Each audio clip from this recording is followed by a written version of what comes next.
Right. So what's going on with the Sharks at the moment? Because you were a Sharks player. I was a Sharks player. You're still employed by the Sharks. Simon just turned my mic down. I'm still employed by the Sharks, an ambassador role, which has got nothing to do with the salary cap. Yeah. I'm just reading here. So Barry Russell's the new CEO. He started this year. Former player, former Sharks legend. Now, Phil Rothfield, who's one of the best. He's the editor, the sports editor for the Telegraph. He's alleging that Barry Russell found money, outstanding monies and invoices when he did an internal review. So he did an internal review. He did the right thing.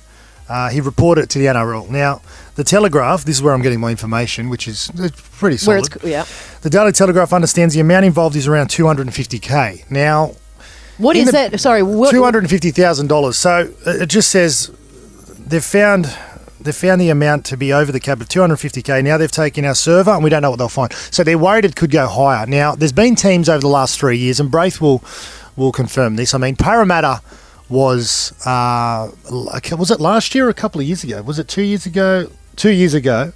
2 years ago, Parramatta, they were flying. Then they had salary cap problems. Yes. They lost 12 points. The Canterbury Bulldogs happened to them many years ago. Melbourne Storm is the outstanding one. They were cheating. I think Parramatta's were a couple of $1 million over the cap, so they lost 12 points. Yep. Melbourne Storm ended up losing premierships. That's the worrying thing, because Cronulla Sharks won the competition in 2016. They've only won the competition once.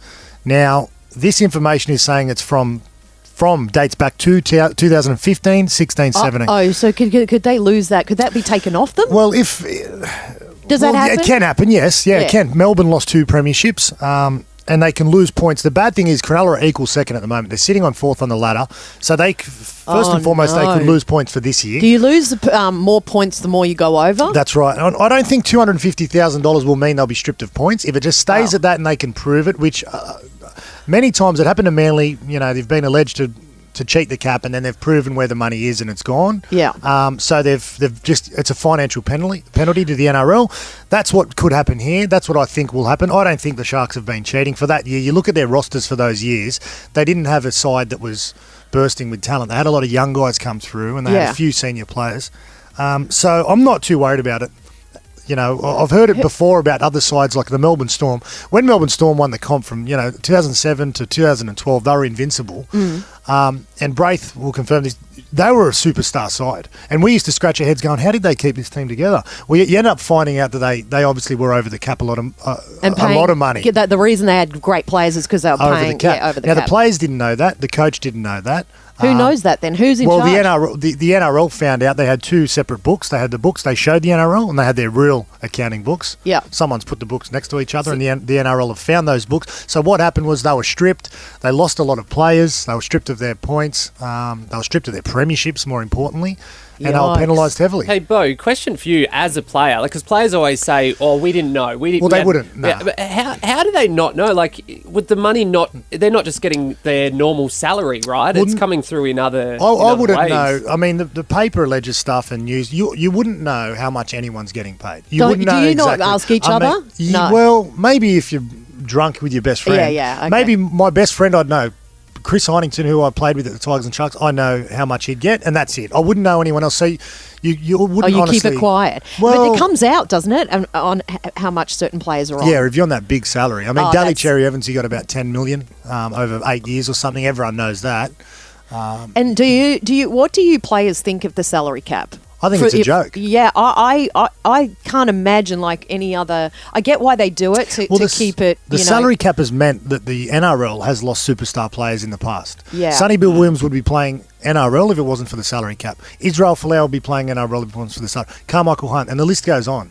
Yeah, because I think it's unfair for you guys that you can't earn those big dollars. Yeah, well, the average NRL career is 37 games. That's the average. So you can be like Braith and play 300. You can play 120 odd like me, or you can play 5. The average is 30 games, which is not even 2 seasons. Yeah. So to be capped on the amount that you can earn, I think the salary cap now stands at about $9 million to pay over 25 players. Oh, wow, okay. So when your big guys like your Daly Cherry Evans or Cooper Cronk get $1 million a year, you've got to leave fill much for the rest and then of you've got 2 players like, I mean, teams like the Roosters and Souths, you got Burgess. Some guys have got a lot of teams have got 2 guys on $1 million a year, close to $1 million, sometimes north of $1 million a year. So it's hard to make up the rest of the squad with the money that's left. How many players do you have to? 25. 25, right. And the minimum is $80,000.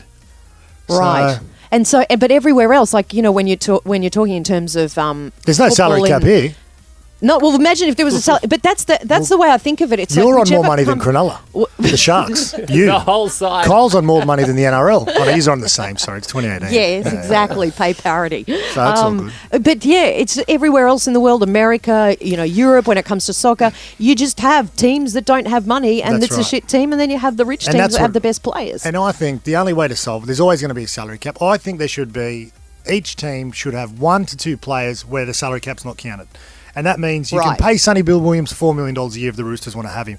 But that means the rest of your squad has to be kept under that $9 million. But you'll keep Sonny Bill, you'll keep Israel Folau, you'll keep Braithen, you'll keep the best players in the game. And where do they get their money from? The sponsors. The NRL, well, Channel 9 and Foxtel and Fox Sports like Braid. So our employers buy the rights to the NRL, and we pay them collectively $200 million a year to get the rights of rugby league. So that's $1 billion over 5 years. That money's divided between the clubs. They get about $9 million to spend on players. The rest is sponsors, third parties. What's third parties? Well, third parties is the problem. Third parties is where a third party who is not associated with the club, for example, KISS, if KISS wanted to sponsor me when I played at the Sharks, which I did have individual sponsors, they would pay you a wage that is declared by the NRL. So, and it can be up to, say, $100,000 or $50,000, whatever it is, and you're allowed to spend X amount of money on third parties. The problem is teams like Newcastle, Parramatta in the past, Parramatta now have got money, but in the past they couldn't come up with this extra money. And then teams like Brisbane and the Roosters had unlimited money. Wow.